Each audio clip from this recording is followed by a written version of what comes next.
Hello, hello, hello. What's going on?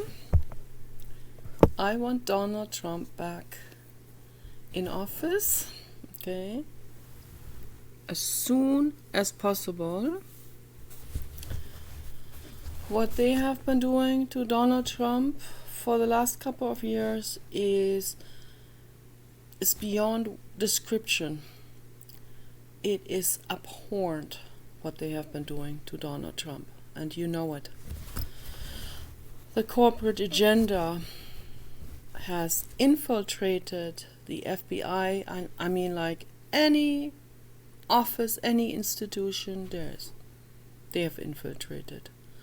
Okay, and then with that infiltration and that corruption and the bribery, and every man has his price and so on, they can buy themselves FBI collaborators, FBI agents. They can buy themselves anyone, anywhere. Okay, and it's sad that people can be bought like that. That's really sad. Okay. But anyway, I want to make a video in this lovely afternoon. And by the way, this seat here that I'm sitting on, I bought for the Papa dog, my former dog, European Basset Hound. This folds into different forms and really practical. And I bought that for him to get on the bed easier and off the bed easier. They should never jump very low because it's kind of hard on the joints, on the wrists, on the bones, and that's not good for them to jump low. Not even when they're young, because that's too hard on their legs. They have very short legs. They're thick-boned and structured, but still they shouldn't be jumping low. The baby dog, on the other hand, he can jump from behind me all the way over the couch and onto the other couch. That's how athletic the baby dog is. The baby dog has jumped down from a very high wall. I hated seeing that, but he insisted on doing it. We told him not to do it. So then he didn't do it again after that. But that was not very good for him to jump very low. No dog should jump very low, particularly not onto cement or any hard surface. But the baby dog is much more athletic, and I have the feeling that any kind of bulldogs mix, Staffordshire mix, can jump a lot more than other dogs can. So that's what I think. So there's several things that I woke up with today that I wanted to talk about.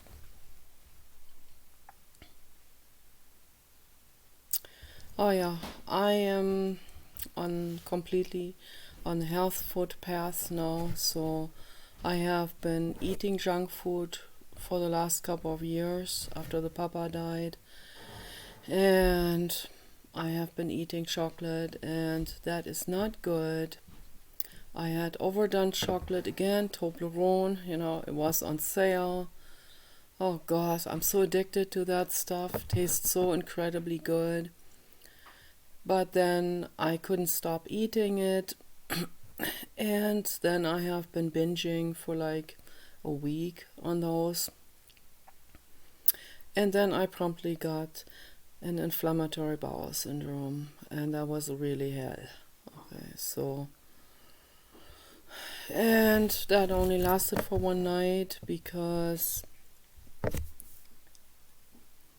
the next day I already started on like mostly raw food I already cured an inflammatory bowel syndrome before.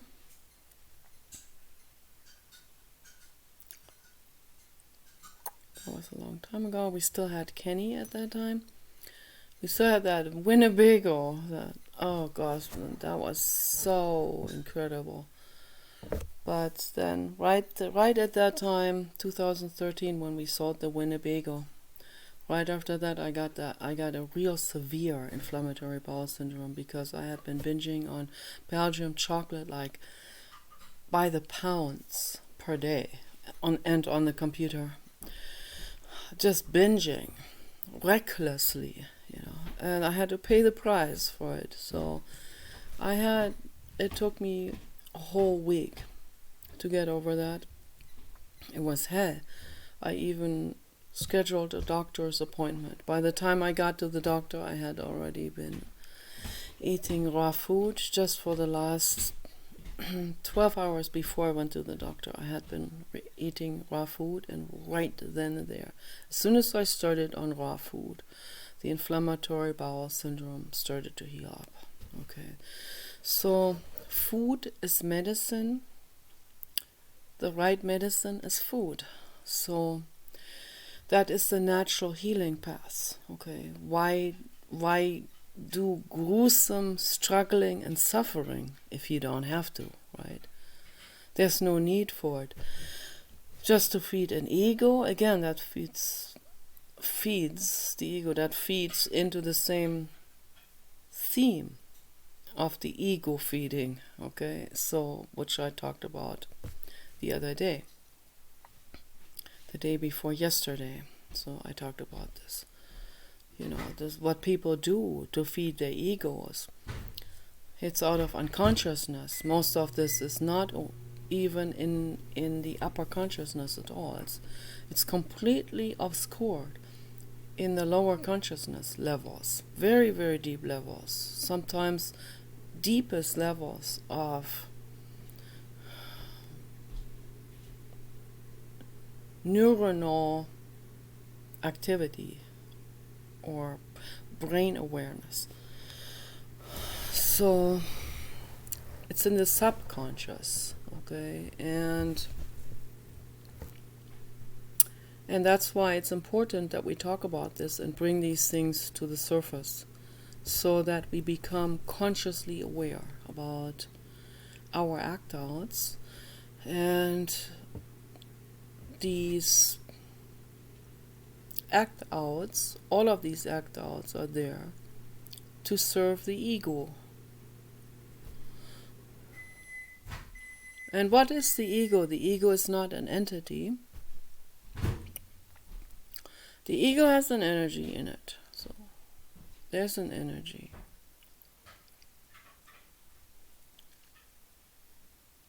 I don't know exactly whether that is part of the soul, but I think it is.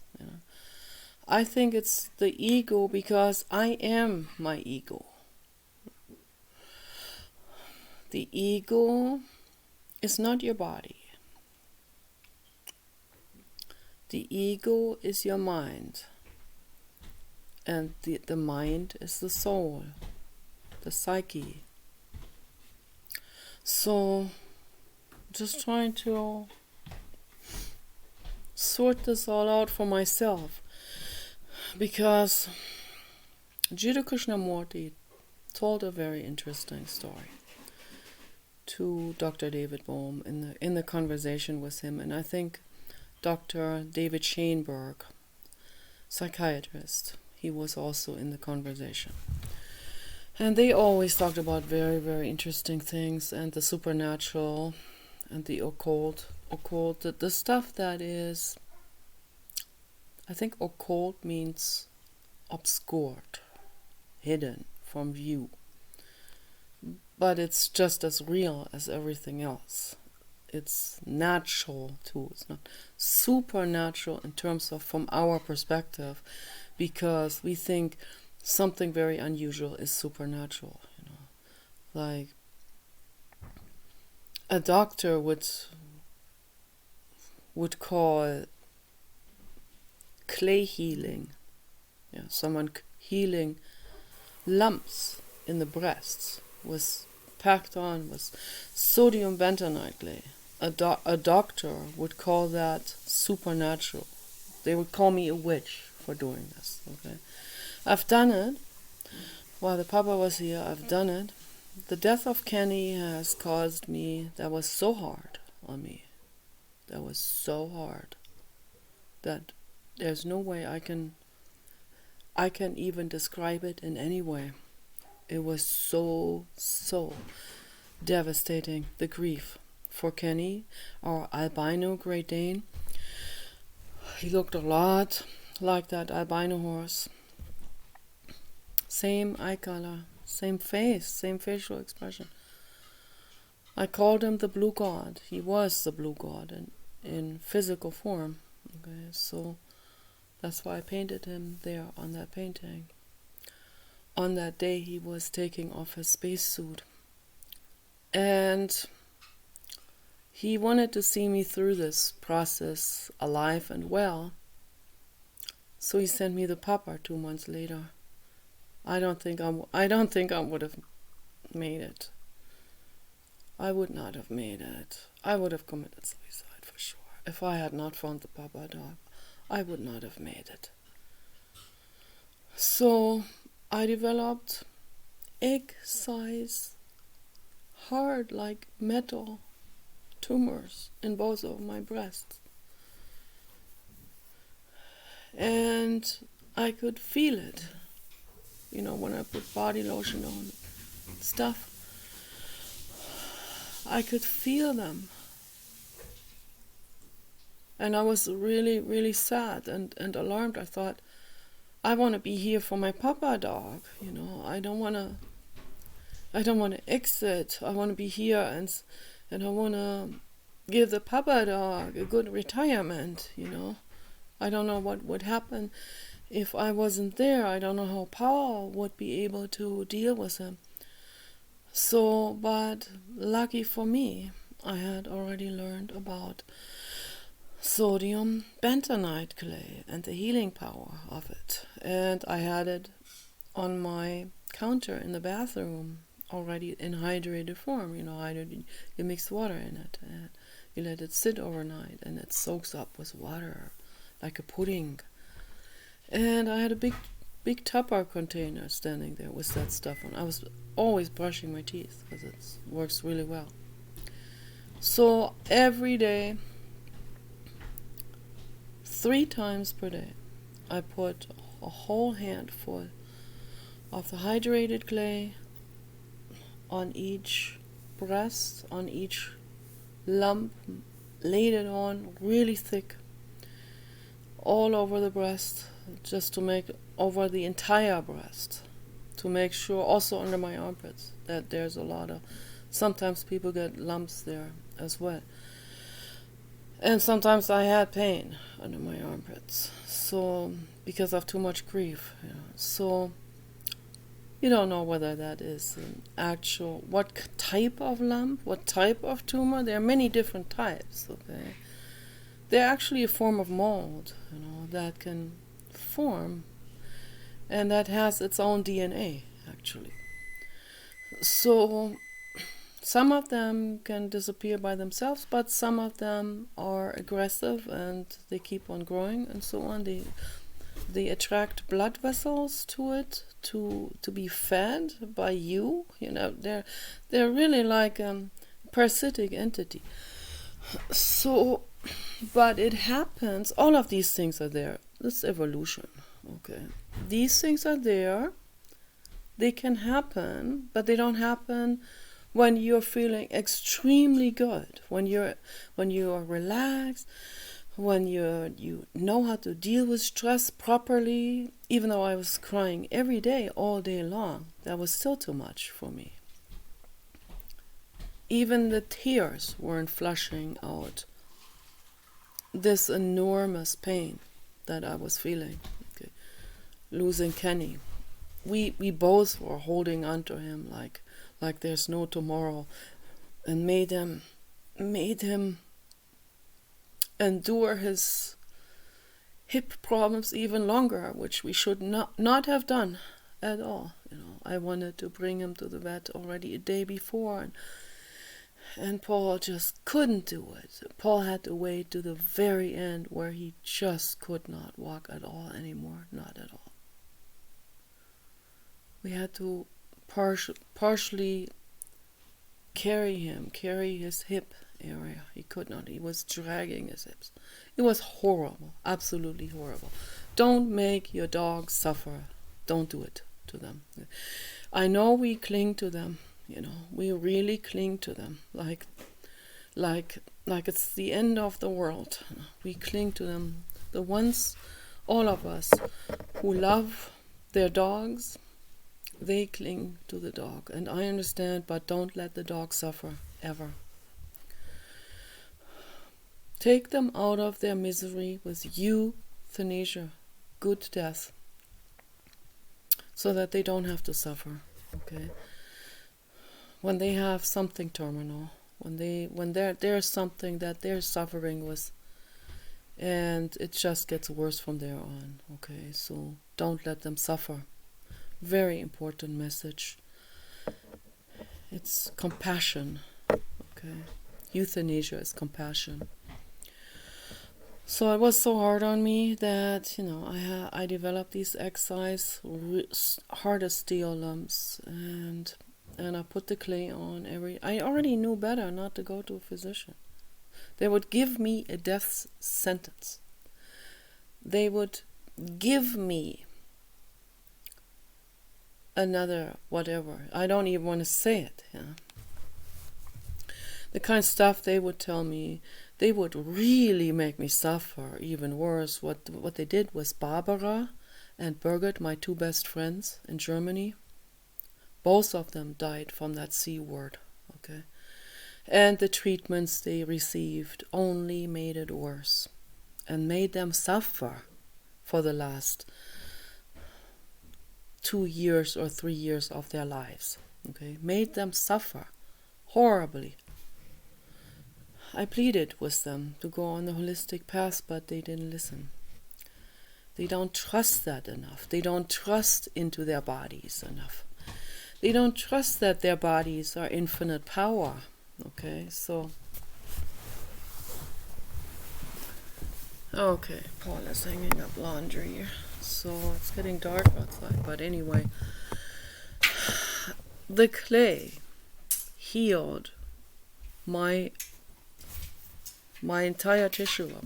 Okay, the clay completely dissolved the tumors, completely dissolved it, and every cell of those tumors was dissolved, was eaten by macrophages, also partly soaked up by the clay, of course, and flushed out of the body safely, and everything, my breasts healed up, everything.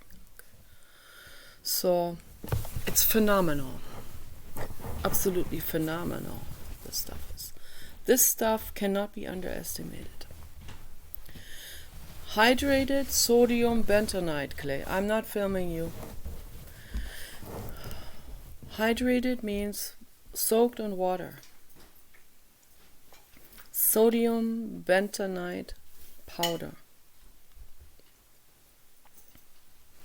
And that was raw powder.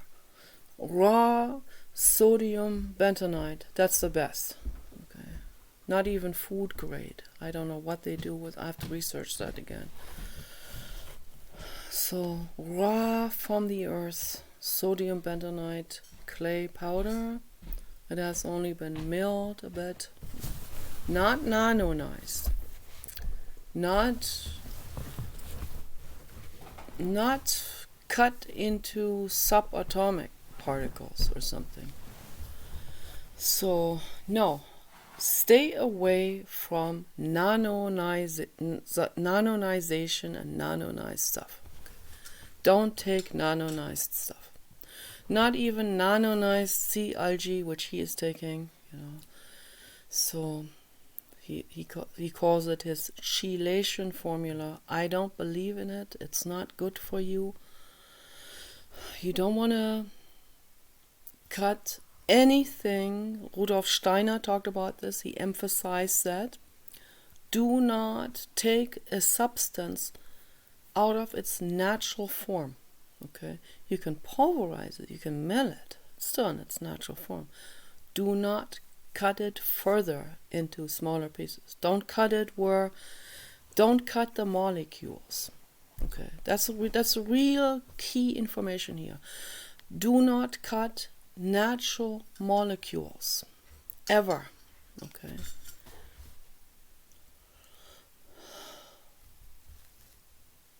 Did you close the door? Did you close the door? The baby dog is out there. He wants something. I don't know. I hope you didn't close that door. No. So, okay. You can't even say no. Okay, I get it. So, because you don't want your voice on it. You cannot even say no. Okay. Whatever. Makes no sense whatsoever, but okay. But anyway, I put the clay on real thick like this on my breast, on the tumors, every day for 2 months. That's what you have to do. 3 times per day. A big clump like this on. Okay. 3 times per day for 2 months. I rigorously did this. And it completely dissolved and completely healed up and never came back. There he is. Okay. It never came back. Here is my baby dog. Yes, come sit with me. Come. Don't force him. You don't have to force him. Yes, he is a good dog. Oh yeah, oh yeah. Okay, so that's why. And then I also put hydrated sodium bentonite clay on the papa dog's ears. The papa dog, he had very long ears. His ears they were like, I don't know, 15, 16 inches long. Humongous ears, like leather ears. And inside this leather were a couple of lumps, so that had formed.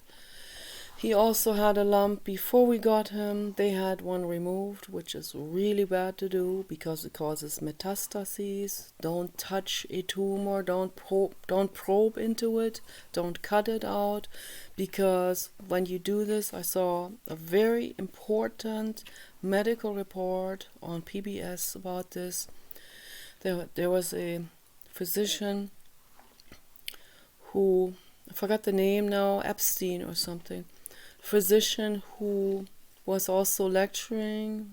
He was also teaching at the university and medical school, and he also still was interested in other things, and he took classes himself, so he kept himself growing. So it's very important to do this. Never stop your information input. Okay. And in one of the lectures there was a lady teaching something about, also in the field of biology, but a different area that he was an expert in. And he was just putting the dots together during that lecture, and he was like, oh my gosh. Suddenly he understood how the C word functions.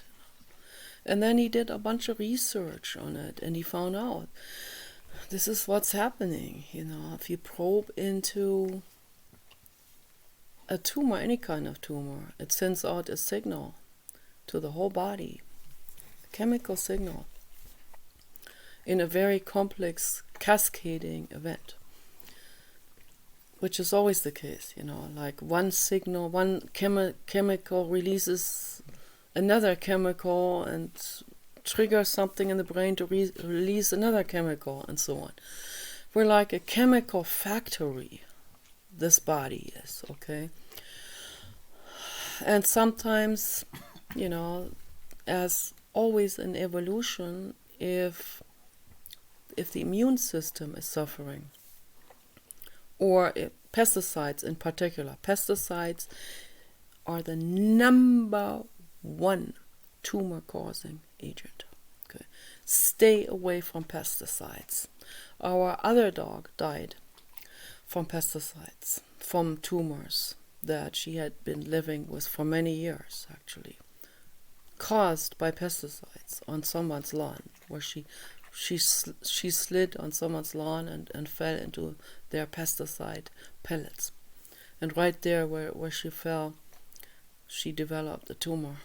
Okay, and that was a good tumor that was actually encapsulating that pesticide in order to keep that away from the rest of her body. But that tumor kept growing, and then later on, yes, baby dog, it's all sad. Then later on, she developed very fast aggressive tumors as well. So really horrible. And then she had a seizure, just like the papa had a seizure in the end. So we knew what papa had because we've seen this before with Samantha. So that professor, that medical doctor, he put the dots together, and he knew that if you even do a biopsy, if you put a needle in it and you suck some particles, some cells out of the tumor in order to put it under the electron microscope and identify it as, to figure out what it is. There are so many different forms, and there will be more and more and more different forms. Okay, people will never figure it all out with this. This is a very quick evolution that's happening there. And they only happen when the body is under stress with pesticides or other chemicals, and also particularly psychological stress, like grief, some really, really heavy stuff. That's when the immune system is weakened, and when the immune system is weakened, then the immune response in the body, fighter cells, macrophages, then they're not very good at detecting an invading particle. A particle that is either an invader or that may have evolved on its own in your body, which is like it's a homegrown, basically, invader. All of these, whether it comes from the outside or it comes or it splits off from your own DNA or your own DNA, cells starting to mutate, okay, and then taking on another life form. I heard they can even create parasites. Your own DNA cells can, in the same sense, okay, it's equally parasitic. The most amazing, remarkable, shocking, scary things can actually evolve if the immune system is not stable and people are bombarded with pesticides or other chemicals or car exhausts, breathing in motor oil, motor gasoline fumes, and so on. All of these chemicals, or food coloring, or artificial flavoring, any kind of processed things, depleted food, like this subject goes into so many different areas now that I can't cover all of this at once, okay? But we have soil depletion because of the sewage facilities. They don't put earthworm recycled dung back into the land, which causes soil depletion. The soil is depleted of vital nutrients and minerals because of what they call civilization, what they call, infrastructure with sewage systems and all of these things that people think would make their lives easier. but they have to pay a very high price for that. And Rudolf Steiner warned people about this around the early 1900s. He warned everyone. He wrote numerous articles and books on this. Most people did not. The vast majority of people did not listen to him. Okay, it's very sad. So all of this goes into all of these areas. Okay, so the professor figured it out. Now he knew you cannot touch a tumor. A tumor can only be cured, healed, dissolved with all natural means and with a real healthy natural lifestyle, and the most important thing here is hydrated sodium bentonite clay. Okay. But it's a whole spectrum of holistic natural healing, a whole circle spectrum, okay, of natural healing. But the clay is the number one, way on top. The clay is like an ET. The clay is intelligent. Okay, sodium bentonite clay, soaked up with water, like pudding. Put that on any kind of tumor, on your own lumps, on your dog's lumps, and do this persistently. Don't think like, oh, it stains my clothes, or oh, it gets my fingers dirty. No, it's more important that we do the healing, okay? Way more important than your white shirt collar or something. Then wear an old t-shirt during that time. Very important that we do the healing process, and it doesn't matter if we get some what people call dirt. It's not dirty. Okay. People think it's like cement, or it's like gravel, or like just some grit or gritty stuff. No, this is a very specific sedimentation in the earth layer. Okay. There are many different types of sedimentations. There's asbestos, there is talcum, calcium carbonate, there is sodium bicarbonate, there's diatomaceous earth, all of these different layers, and all of them are beneficial. Okay, so many different clays that are very beneficial, but sodium bentonite clay is the maximum high IQ entity, ET, that it is really intelligent. It soaks up toxins, it soaks up pathogens. Okay, so any pathogen means an agent, a particle that makes one sick.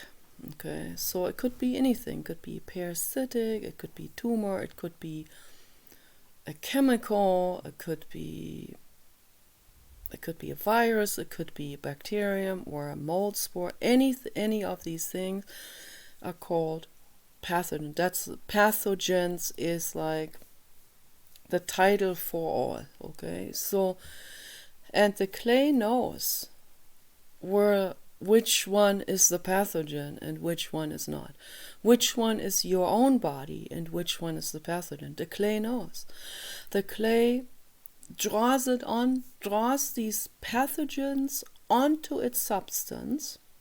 It's called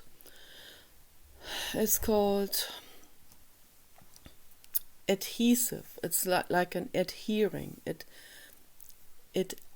adsorbs, adheres to it, it adsorbs. So it's an adhering process of the pathogen that gets drawn to the clay, to the outer surface of the clay, in this adsorption process. It's like two magnets, plus and minus, that draw each other on. Okay. That's what the clay does with all of those all of those pathogens that all pathogens have a very specific electronic charge that the clay recognizes, that the clay's own charge recognizes and draws onto it like a magnet. And then the next process is, that's not all. A lot of clays do that, but they don't do the absorption process as the bentonite clay. The bentonite also does the absorption process. So once it's attached to the outside of the clay, it slowly starts to suck it into its own structure, deep into it. And so the sodium bentonite clay, if you look at it through an electronic microscope, I haven't looked, I only read the articles on it. I saw the pictures, also the drawings of it. So they're basically, it's in layers. It's like many different layers of those molecules on top of each other. Layer over layer over layer. Particularly once it's saturated with water, because then it draws the water into its structure. It becomes something different than it is in powder form. So it becomes alive. It really does. So it has all of these layers, and they function like this with the adsorption, and then they go on to do the absorption. So that all of the pathogens, or any kind of pathogen, any kind of, even plutonium, believe it or not, even radioactive particles get adhered to this, stuck to it, and then absorbed into the structure, the molecular structure of the clay, and into all of the layers, into every molecule. It can soak up an enormous amount of pathogenic material into its own structure. Way more than its own volume. That's why it is so unbelievably amazing. You have no idea. It is extraterrestrial. It really is. So the way that has formed through the very early stages of Earth's evolution, long before the first living cell amino acid evolved, long before that. Long before the first amino acid was on Earth that was able to replicate itself, zip itself into two, also through very similar processes, which was the beginning of life, of course. But long before that, there were constant volcanoes all over the place, The Earth was just starting to cool off, so there were always eruptions happening, because the Earth was like a flaming ball, gradually starting to cool down the outer surface, and then all these volcanoes and spitting up lava, and then the lava was obviously very, very rich in minerals and metals, and that lava ash also got mixed with rainwater, and this mix created the clay, and then became buried by more and more sedimentations that were deposited on top throughout time, and then this I would say throughout millions and millions and millions, even billions of years, this aging process of that hydrated lava was sitting in the middle of Earth sedimentations. Big, huge layers. I don't know how big, but I think maybe as tall as this house would be one layer inside a mountain, and mountain ranges also formed, of course, since then, and stuff got deposited on top over time. They can find this out through carbon dating. They know how a carbon atom implodes or dissolves, and it dissolves in a very specific time frame. So they can figure out exactly by doing this, by taking a sample of some material that they dig up, and pretty much pinpoint to within 100-year time frame when this material was formed, or how long it has been deposited. So obviously probably for 2 billion years. So this is very old stuff, and that's very beneficial for us, very, very healing. And all of this is, of course, ET, because all of this, the whole earth is an ET, because everything came from out of space. Okay, so Earth, became Earth, but it was also blocks and particles from out of space. So that's why Neil deGrasse Tyson said, we are made out of stardust. So is the Earth and everything. Okay, and the rocks and minerals and everything. And all of this we should never take for granted, okay? We need to value and deeply, deeply appreciate what we have here on this planet. Deeply appreciate it. We also need to deeply appreciate the animals and the plants and each other. Very, very important. Don't take anything for granted, okay? So, peace and love.